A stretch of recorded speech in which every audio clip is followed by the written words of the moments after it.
Pada kondisi tertentu, teman-teman mungkin kegagalan dalam melakukan teknik plebotomi sehingga mengharuskan teman-teman untuk mendapatkan spesimen dalam jumlah sedikit, tapi masih memadai untuk pemeriksaan.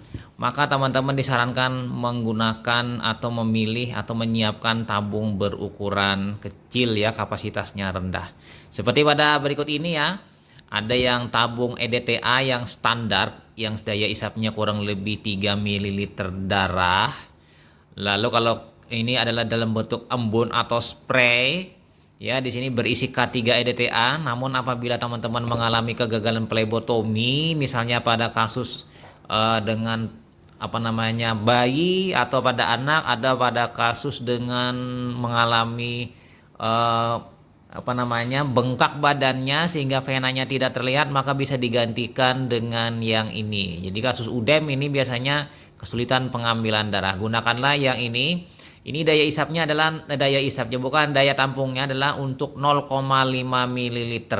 Jadi ini tidak vakum ya, tutupnya plastik, berisi K3 EDTA. Jadi misalnya hal tersebut bisa teman-teman tanggulangi dengan menggunakan ini ya, yang tabung kecil. Sementara apabila pada kasus hemostasis teman-teman tidak bisa mendapatkan, jadi kasus hemostasis ini ada yang daya isapnya 3 ml, ada yang 2 ml. Nah kebetulan ini adalah yang 2 ml. Jadi 1,8 tambah 0,2. Kalau 3 ml 2,7 tambah 0,3 ya.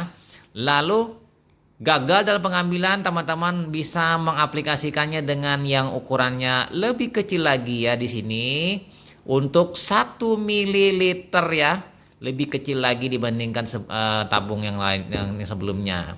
Nah, ini dengan demikian maka akan didapatkan nanti spesimen misalnya pada bayi untuk pemeriksaan APTT, PT misalnya, atau fibrinogen, atau untuk pemeriksaan D-dimer ya, bisa menggunakan tabung ini.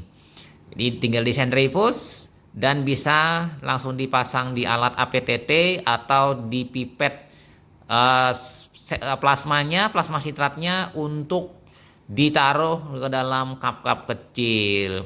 Oke, kira-kira itu saja teman-teman. Setelah kita bahas, ini adalah seperti ini penampakannya untuk masing-masing. Nah, EDTA yang ukuran 3 cc diganti dengan 0,5, sementara yang 2 cc untuk natrium sitrat 3,2% diganti dengan 1 cc atau 1 ml. Semoga bermanfaat, dan pastinya kita setiap hari atau setiap saat kita harus selalu mengupdate keilmuan-keilmuan laboratorium ya, agar kita mendapatkan keahlian di bidang khusus laboratorium secara paripurna. Nah, itu saja teman-teman. Sampai jumpa.